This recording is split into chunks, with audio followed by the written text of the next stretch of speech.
Welcome back to Origami Snowman. Yeah, still sick. I'll be coughing a little bit here and there, but that's fine. I don't really have an agenda today, as per usual. Just want to put some mileage on this game. Let's see how much we can get done in the next few minutes here. Thanks for joining me, by the way. I really do appreciate those of you who watch these, even if it's for just a few seconds. It's awesome. Thank you. Will I ever complete the game? Will I finish this series the way I intend to? I don't know. Maybe. I mean, I've got 2,800 and some videos to holes, I should say, to go before I finish. But hang on one second. I'm so sorry. Oh, jeez. So, yeah. Oh, that. Oh, nope. Never mind. Anyway. Yeah. I quite literally have no idea what I want to talk about.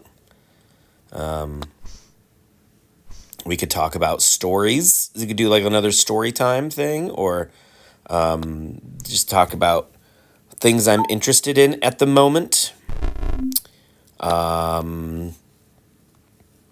Yeah, the thing that is most on my mind at the moment, other than a story I'm working on, is Loki season 2. I watched it I think last week. I don't remember when I watched it. It was really good. I think I even on here said I liked it more than I liked season 1. I stand by that. It was, it was silly. It was fun. Like, sometimes I have a real problem with like with comic book movies and shows, because okay, so this is gonna sound dumb. They seem a little too far fetched. Yeah, I know. Going into a comic book movie or show, you have to expect a certain amount of like unbelievable, craziness. A little bit of like, okay, no, sorry, that is ridiculous and outrageous, and I refuse to believe it. But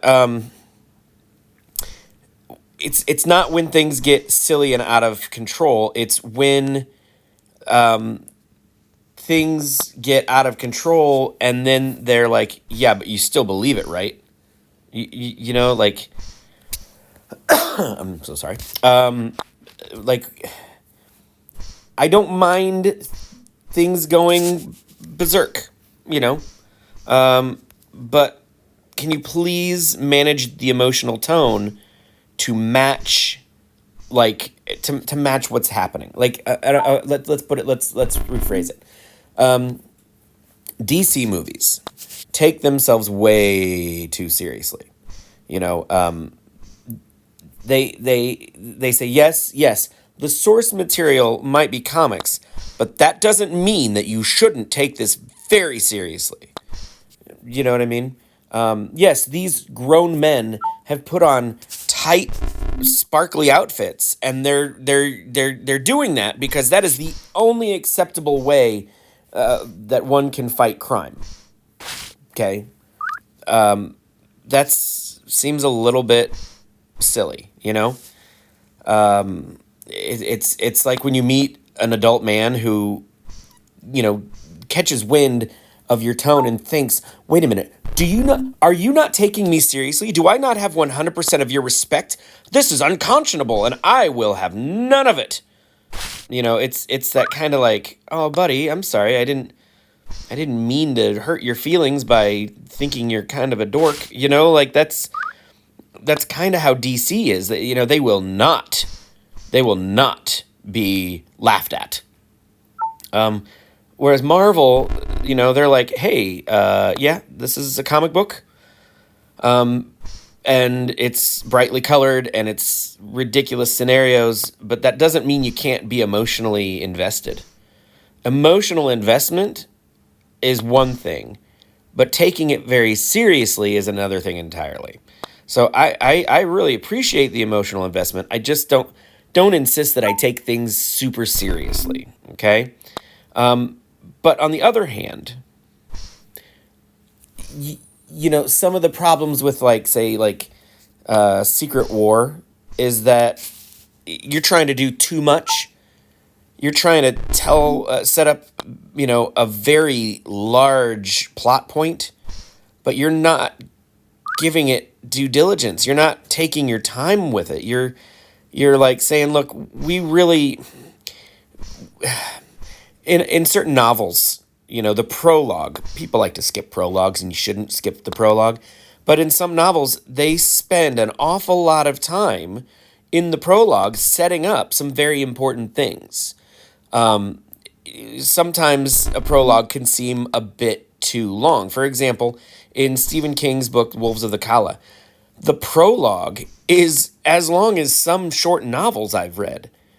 And you get to the end of the prologue and you're like, oh, wait, yeah, I forgot that this isn't the book, And so, but without the prologue, you'd be so lost. You would be so lost. And so the prologue is necessary. Now, Marvel takes a show like Secret Invasion, or whatever it is, Secret War. I don't remember what it was called. The one with the Skrulls and Nick Fury. It just wasn't good. They basically, it's a prologue that's way too long. Had they taken their time and been like, this is the movie, that would have been better. But Marvel also tends to take things that should have been a show and turn it into a movie. So they do the opposite, which is what they did with the Eternals. Eternals was terrible. We didn't even get halfway through it. And, like, even my youngest, who is, like, that was the demographic. She was the age. She was the person they were, like, aiming for. She was like, can we just be done? This is not good. And it wasn't. And I think everyone agreed. Had that been a series, give every character their own episode, give us a chance to process and digest who these people are, that would have been fantastic. Maybe not fantastic, but it wouldn't have been as bad. So that being said, Loki, dealing with time travel and branched timelines and, missed minutes, the slightly vindictive AI, it was terrific. It was so much fun because it said, hey, things are going to get silly. So, you don't have to take things too seriously. But we want you to get emotionally invested. And one of the easiest ways to get your audience emotionally invested is to have characters that you root for. To have a character who grows in a major way, like Loki does, that's awesome. That's so much fun. Like, we liked Loki. He was funny. He was unpredictable. Yeah, he was evil and he tried to kill everybody. But what are you going to do, right? But we liked him. We wanted to like him. He had the potential for being likable. And that has only grown throughout Marvel's run with, videos and stuff. So, we want to like Loki. And this show let us. It said, hey, look, 2 weeks ago, he was trying to take over New York. He was trying to take over the entire planet. He had the Chitauri. He was destroying people. He tried to kill his brother. He tried to kill everybody. But you know what? He's grown.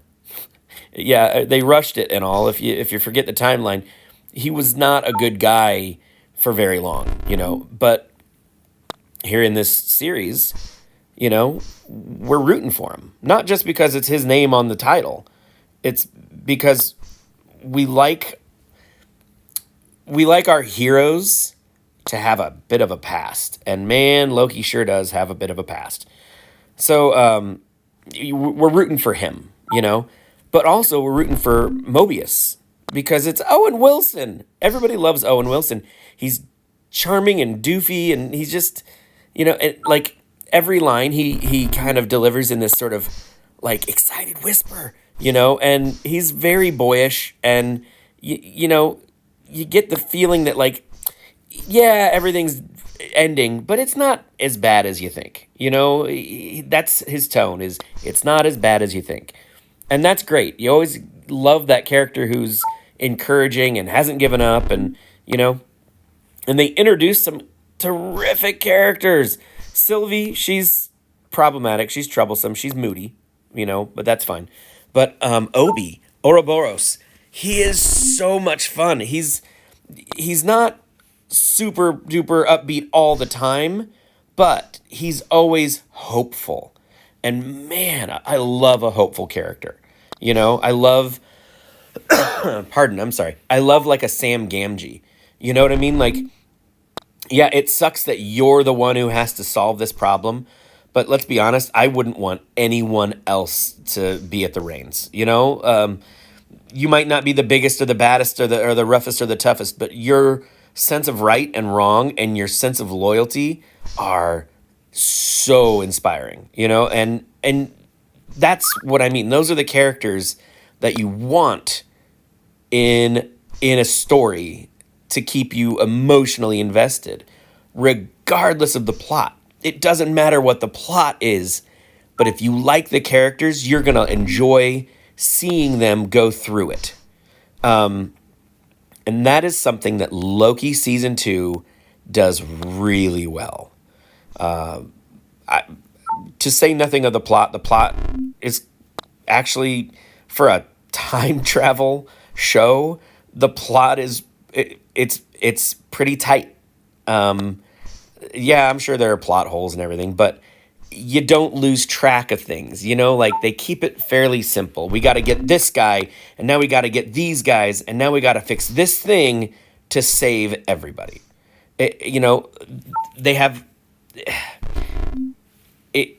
It's pretty good. And I wish Marvel was doing more with stuff like this. And it does look as though when Deadpool and Wolverine come out in July, that it's going to tie in pretty directly to Loki.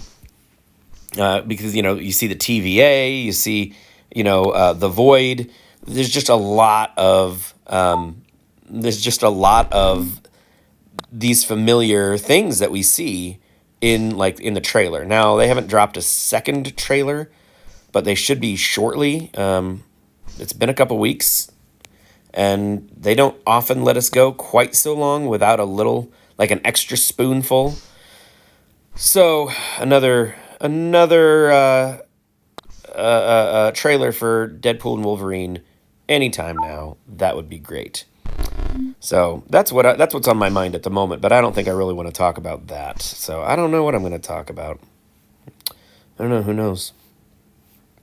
Yeah, it's March. It's early March, you guys. And, oh my goodness. And it's springtime weather outside right now. It shouldn't be. Like, we should be under like a foot of snow right now. We should be sick of the cold, but we're not. We're just all suffering from early allergies. It's really awful. So, yeah, I know. Oh, well. So here's my question. If someone could answer this, feel free, take as many opportunities, take as many runs at it as you can, given time and interest. In the comments, what is it that you like, if anything, about these videos? Sometimes my videos will get, a dozen views. Not lately. And sometimes I'll get maybe 4. 4 seems, at the moment, like where I'm tapped out. So the 4 of you, what is it that keeps you coming back? Are you turning off the sound? Are you muting it and just watching the game and getting very frustrated when Matt can't quite get up the hill? See, I got it that time. Or do you actually enjoy listening to me ramble on and on and on about things? That'd be surprising, but oh, well, hello. Now, if some of the four of you are like passengers on my bus, then yeah, this is what you hear when we're waiting in traffic and I'm just running my mouth and Jamie starts talking about Ninjago and I have to cut him off, or Riley has some questions about some things and wants to talk about her day, or Olivia is excited about, you know, her new special person in her life, which just makes me all sorts of happy. Or I force Shep to tell me how good I am as a writer, and Shep does not want that job. Shep just sort of, yeah, real good, real good. So thank you for that, Shep, by the way. I appreciate it. You know, just those of you who are watching, what is it you do like about these videos? And is there any way, oh crap, I wasn't paying attention. I went over by 2. I was supposed to stop at 50. Anyway, is there any way I can make these videos more enjoyable? Any way at all? Should I make them shorter? Should I make them longer? Should I shoot them upside down? I don't know. Anyway, let me know how I'm doing and how I can do better. Thank you guys so much for watching. I love you so much. I hope you have a great day, and I'll see you in the next one. Goodbye. I'm bad at math. I haven't hit 50 yet. Let's keep going. Woo! So anyway, yeah. It might surprise you that someone as intelligent as me could be so enamored with a simple time travel show like Loki, but it really shouldn't. It shouldn't surprise you. I'm a pretty I'm a pretty simple being. Yeah. I don't know the difference between 40 and 50. I think that Thor is a bit boring, but his slightly evil adopted brother is fascinating. Maybe I just, you know what? Maybe secretly deep down, I'm just like a goth kid. You know, maybe that's what it is. You know, you definitely, if you're a goth kid, you definitely liked Loki more than you liked Thor. Like one of my favorite. Now, this is such a simple line. It's such an easy throwaway line, but one of my favorite Loki lines is in Ragnarok when Bruce asks Loki. He says, "Last time I saw you, you were trying to kill everybody. Where are you with that now?" And Loki says, "It changes from it changes from moment to moment." I love that line because that is such a summation of Loki. He's like, yeah, you know what? I'm not trying to kill you at the moment, but partially that's just because I'm in chains. You know, we'll see how it goes later. You know, and then he comes in at the end, saves the day, and doesn't even like push his advantage. He lets Oops. Oh, there we go. He lets Thor maintain the crown. He could have come in and said, "Hey, excuse me, this is my ship." Okay? And Thor would have been like, "Listen, you saved our people. Yes, you can rule." He would have handed that over. Now I'm done. That's 50. That's 50. I'm good at math, and you guys are amazing and wonderful. Thank you so much for watching. I'll do better next time. So long. Goodbye.